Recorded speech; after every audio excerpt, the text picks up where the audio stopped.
Good morning, Cullman. Thank you for tuning in to Cullman Today. I'm your host, Cheyenne Sharp, and today is Tuesday, June 18th, 2024. We have a lot to look at in local news today, including information on Good Hope High School's cheer team, East and West Elementary's garden clubs, and the return of Coffee with a Cop. All this plus sports, weather, and more. But for now, let's dive into the top stories happening in Cullman today. All of Cullman County offices and the courthouse will be closed on Wednesday, June 19th to observe the federal Juneteenth holiday. Cullman County Sanitation will run normal routes. Next up, Good Hope High School's varsity cheerleaders competed at this weekend's UCA Masters Camp at the University of Alabama, and the Raiders earned several awards, including Most Creative Routine, Blue Ribbons in Stunt Sequence and Cheer and Chant, and 3 Raiders were selected as Pennant Forward recipients, and 7 more earned All-American honors. To finish out our top stories today, this past Saturday at Heritage Soccer Fields transformed into a chaotic battleground as the ultimate Nerf war commenced. Hundreds of colorful Nerf darts littered the fields, echoing the chaotic joy that ensued. Families were decked out in their finest Nerf gear, ready for action with their Nerf blasters of choice locked and loaded. The scene was even more fun as the favorite characters made their appearances. Kids donned helmets from legendary heroes like Master Chief, the Mandalorian, and Stormtroopers, as well as a guest appearance from the beloved Pikachu, worn by a dad wielding one of the best Nerf blasters of the day. Participants were provided with water and vests, ensuring that everyone was prepared for the intense fun ahead. Capture the Flag set rules for the first Nerf battle, with the arena shaped by trademark Nerf bunkers, barrels, and other covers for players to hide behind. Now that we have the top stories out of the way, let's take a quick break before diving into the world of local sports. Discover what's buzzing in Cullman with Community Matters, where every story pops off the page with local flair. It's the magazine that's got the inside track on what's now, what's new, and who's who. Get the lowdown on top eats and 411 on recipes that'll turn up your summer cooking game. Relive our local team's triumphs on the sports fields and pencil in summer's hottest events for fun the whole family will love. Get your copy of Community Matters at the Cullman Tribune, any of the local businesses on screen, or scan the QR code.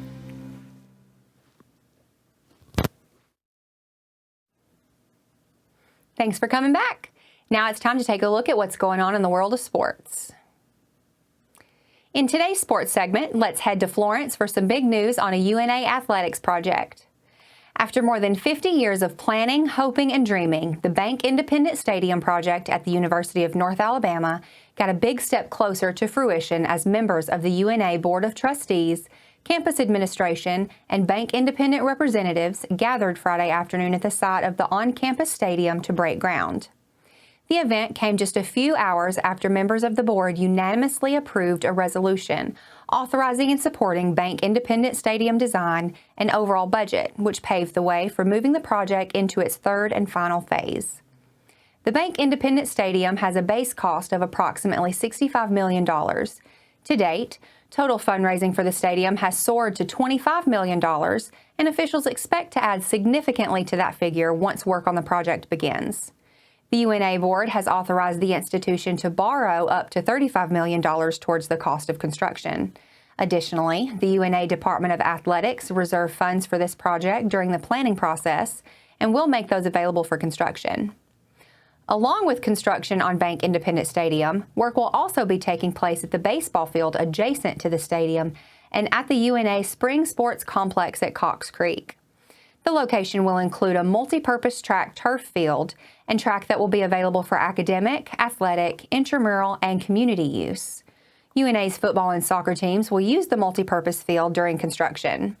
In 2026, as Bank Independent Stadium prepares to open, the Marching Pride will become the primary tenant of the sports complex at Cox Creek.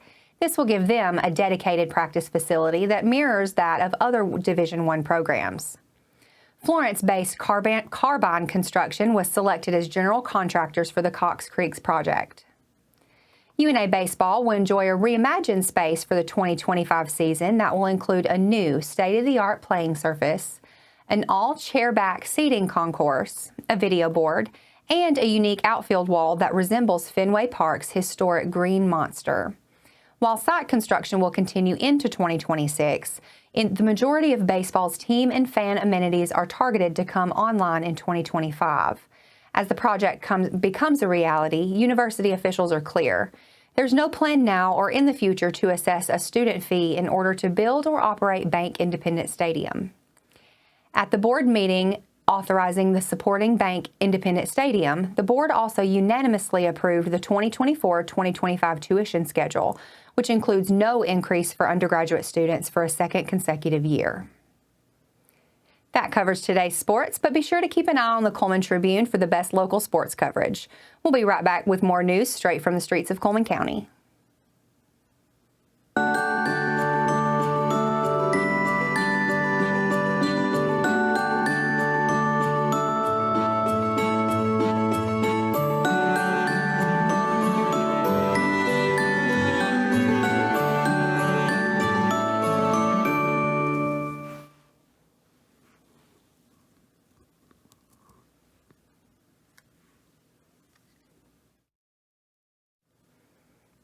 Hello and welcome back to Cullman Today.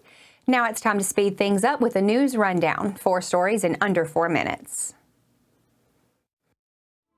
Tonight is the Cold Springs FCCLA Spirit Night at Chick-fil-A from 4:30 till 7:30 p.m. The Cold Springs students are competing at the National FCCLA Conference in Seattle, Washington soon and are hoping to raise a portion of the necessary funds to make the trip a success. Let the cashier who takes your order know you're there for the Club Spirit Night, and a portion of your purchase will go towards supporting the students and their upcoming trip. Stephanie Blair, Cold Springs FCCLA sponsor, said we hope to see all of Cullman County there. The East Elementary Garden Club is still in full swing, studying farming and planting crops and flowers.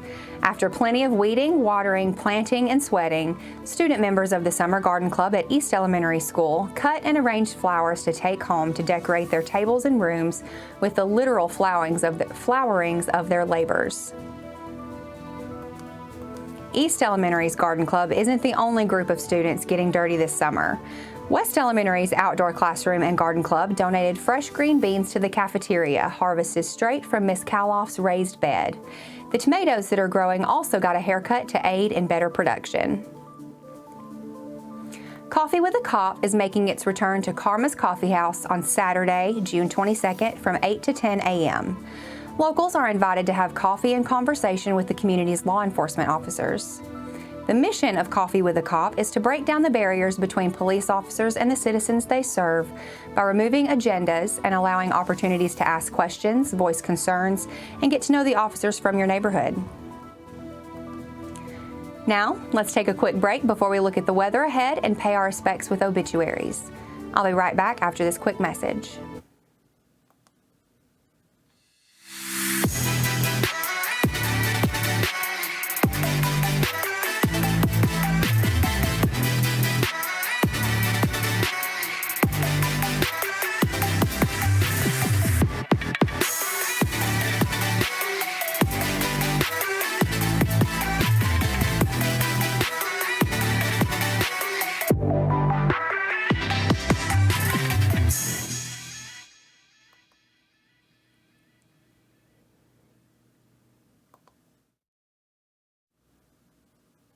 Welcome back. Let's take a moment to pause and remember those who have lost their lives this week as we turn to obituaries. James Thomas Hansen. James Thomas Hansen, age 68 of Bremen, passed away on June 16th. There are no services planned at this time. G.W. Hicks. G.W. Hicks, age 87 of Cullman, passed away Sunday, June 16th. A graveside service will be held for him at Franklin Memorial Gardens in Russellville, Alabama, on Thursday, June 20th at 11 a.m. Shirley Shepard Tuck. Shirley Shepard Tuck, age 88 of Cullman, passed away on Sunday, June 16th. A visitation for Shirley will be held on Thursday, June 20th from 1 to 2 p.m. at Welty Cumberland Presbyterian Church. A celebration of life funeral will occur after the visitation at 2 p.m., and an interment will occur following the service at Welty Cumberland Presbyterian Church Cemetery. That finishes obituaries today. Our thoughts and prayers are with the family and friends. Now, let's take a look at today's weather forecast. Today will be partly sunny and pretty warm with a high of 88 and a calm breeze for most of the day. Tonight will be cloudy and cooler with a temperature of around 71. Tomorrow is set to be another warm summer day with a high near 87 degrees. And tomorrow night will be partly cloudy with a low of around 68. That concludes another edition of Cullman Today. Thank you for joining us, and we will be back bright and early tomorrow morning at 6:30 a.m. I'm Cheyenne Sharp with Cullman Today, wishing you a terrific Tuesday, Cullman.